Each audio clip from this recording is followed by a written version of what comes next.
ಸ್ನೇಹಿತರೆ ಸ್ವಾಗತ ಸುಸ್ವಾಗತ. ಈ ಮುತ್ತಣ್ಣನ ಸ್ವಾಗತ. ಇವತ್ತಿನ ವಿಷಯ ಇಷ್ಟೇ ಕಣ್ರಿ. ದುಡ್ಡಿದ್ದವರೇ ರಾಜಕೀಯ ಮಾಡಬೇಕಾ? ದುಡ್ಡಿದ್ದವ್ರ ಮಕ್ಕಳೇ ಗೌರ್ಮೆಂಟ್ ಕೆಲ್ಸಕ್ಕೆ ಹೋಗ್ಬೇಕಾ? ಎಕ್ಸ್ ಎಮ್ ಎಲ್ ಎಗಳ ಮಕ್ಕಳೇ ಪಾಸ್ ಆಗಬೇಕಾ? ಎಕ್ಸ್ ಎಮ್ ಎಲ್ ಎಗಳ ಮಕ್ಕಳು ಸಂಬಂಧಿಕರು, ಅವ್ರ ಅಕ್ಕ ತಂಗಿ ಮಕ್ಕಳು, ಅವ್ರ ತಮ್ಮನ ಮಕ್ಕಳು, ಅವ್ರ ಹೆಂಡತಿ ತಮ್ಮನ ಮಕ್ಕಳು, ಅವ್ರ ಹೆಂಡತಿ ಅಕ್ಕನ ಮಕ್ಕಳು, ಇವ್ರ ಖಾನ್ದಾನವರೇ ಗೌರ್ಮೆಂಟ್ ಕೆಲಸ ತಗೋಬೇಕಾ? ಇಲ್ಲ ನಮ್ಮ ಎಲ್ಲ ಜಾತಿಲೂ, ನಮ್ಮ ದಲಿತ ವರ್ಗದಲ್ಲಾಗಲಿ ಮತ್ತೊಂದು ವರ್ಗ ಆಗಲಿ ಎಲ್ಲರೂ ಬಡವರು ಇರ್ತಾರೆ, ಶ್ರೀಮಂತರು ಇರ್ತಾರೆ. ಬಡವ್ರ ಮಕ್ಕಳು ಬೆಳಿಬಾರ್ದಾ? ಇವ್ರ ಮಕ್ಕಳೇ ಇದು ಮಾಡ್ಬೇಕಾ? ನಾನು ಹೇಳ್ತಾ ಇರೋದು KAS ಎಕ್ಸಾಮ್ ನೇಮಕಾತಿಯಲ್ಲಿ ಅಕ್ರಮವಾಗಿದೆ ಅಂತ ತುಂಬ ಒಂದು ಸುದ್ದಿ ನಡೀತಾ ಇದೆ. ಸ್ನೇಹಿತರೆ, ಒಂದೇ ರೂಮಲ್ಲಿ 15 ಜನ ಪಾಸ್ ಆಗಿದ್ದಾರೆ ಅನ್ನೋದನ್ನ ಅವರು ಸಾಕ್ಷಿ ಸಮೇತ ಹಿಡಿದು ಬಂದಿದ್ದಾರೆ. ನೀವೆಲ್ಲರೂ ನೋಡಿರ್ಬೋದು.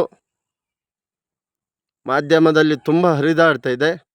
ಜನಗಳಿಗೆ ತಿಳಿ ಹೇಳಬೇಕು. ಮಾಧ್ಯಮದಲ್ಲಿ ಬಂದ ತಕ್ಷಣ ಜನಗಳಿಗೆ ಪೂರ ಹತ್ತಿರ ಮುಟ್ಟಲ್ಲ. ನಮ್ಮಂಥ ಒಂದು ಸುದ್ದಿ ಮಾಡೋರು ಇಂಥದ್ದನ್ನ ಒಳ್ಳೆಯ ವಿಷಯ ಸಮಾಜಕ್ಕೆ ಬೇಕಾಗಿರೋದು. ಜನಗಳಿಗೆ ಯಾರನ್ನ ಆಯ್ಕೆ ಮಾಡಬೇಕು ಇದರಿಂದ ನಾವು ಅನ್ನೋದನ್ನ ತಿಳುವಳಿಕೆ ಬರಬೇಕು.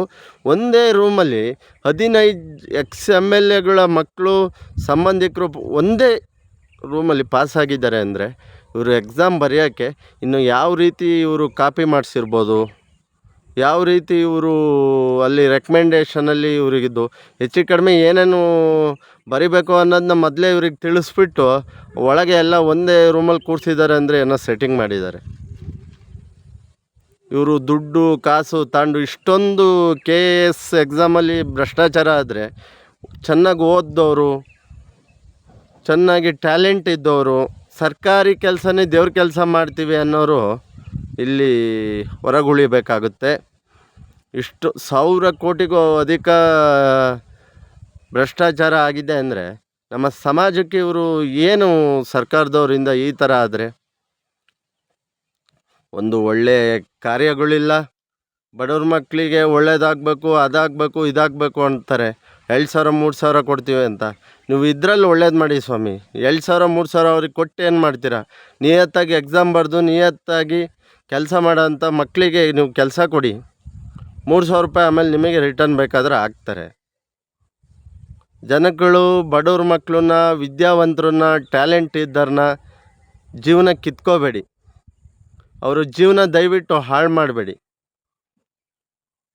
ಇಲ್ಲಿ ಎಕ್ಸ್ ಎಮ್ ಎಲ್ ಎ ಮಕ್ಕಳು, ರೆಕಮೆಂಡೇಷನ್ ಇದ್ದವರು, ದುಡ್ಡಿದ್ದವರಿಗೆ, ಮಾಜಿ ಅಧಿಕಾರಿಗಳು, ಅಧಿಕಾರಿ ಸಂಬಂಧಿಕರು ಮಕ್ಕಳು ಪಾಸಾಗಿ ಇವರು ಗೌರ್ಮೆಂಟ್ ಕೆಲಸ ಹಿಡಿದ್ರೆ ನ್ಯಾಯವಾಗಿ ಎಕ್ಸಾಮ್ ಬರೆದವರು ಬಡವ್ರ ಮಕ್ಕಳು ಆಡಳಿತದಿಂದ ದೂರ ಉಳಿಬೇಕಾ? ದಯವಿಟ್ಟು ಸ್ನೇಹಿತರೆ, ಈ ಥರ ಆಗಬಾರ್ದು. ಇದನ್ನು ಖಂಡಿಸಿ. ನಾನೊಬ್ಬನೇ ಅಲ್ಲ, ಎಲ್ಲ ನಮ್ಮ ರಾಜ್ಯದವರು ಖಂಡಿಸ್ಬೇಕು. ನ್ಯಾಯ ಹೊರಗೆ ಬರಬೇಕು. ನ್ಯಾಯವಾಗಿ ಓದು ಬರೋ ಮಾಡೋರಿಗೆ ನ್ಯಾಯ ಸಿಗಬೇಕು. ತಿಳಿದಂತೆ 1-2 ಮಾತು ಹೇಳಿದ್ದೀನಿ. ಏನಾದ್ರು ತಪ್ಪಿದ್ರೆ ಕ್ಷಮಿಸಿ ಜನರೇ. ಆಶೀರ್ವಾದ ಮಾಡಿ, ಕಮೆಂಟ್ ಮಾಡಿ, ಲೈಕ್ ಮಾಡಿ, ಶೇರ್ ಮಾಡಿ, ಆಶೀರ್ವದಿಸಿ, ಹರಸಿ.